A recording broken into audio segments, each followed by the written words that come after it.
Samo v zadnjem četrtletju lanskega leta je bila gospodarska rast več kot 6-odstotna.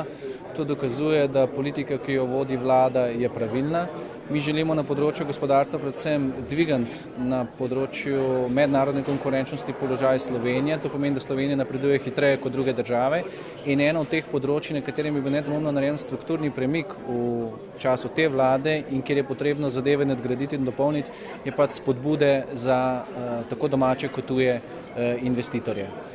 Gre za nadaljevanje privabljanja tujih direktnih investicij. Omenim dva primera, to sta Magna in Yaskawa, ki kaže, da Slovenija lahko v boju z drugimi državami v tem srednjeevropskem bazenu, se pravi s Poljsko, Češko, Slovaško in Madžarsko, po 25 letih dokazujemo, da je država lahko v tej tekmi uspešna. In mislim, da je to ena izmed tistih stvari, na kateri je potrebno graditi tudi v bodoče. In seveda podpira tudi domače investitorje. Samo v lanskem letu je bilo recimo za domače investitorje namenjeno prek 280 milijonov sredstev.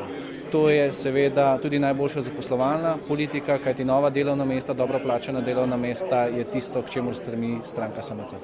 Na področju gospodarstva je treba večji napor dati na področju odpravljanja administrativnih in birokratskih ovir. Gre za nadaljevanje programa Stop birokraciji, gre za test za mala in srednja podjetja, kjer enostavno vse tisto, kar preveč obremenjuje gospodarstvo, mislim, da je potreba tukaj narediti največji korak naprej v prihodnjem obdobju.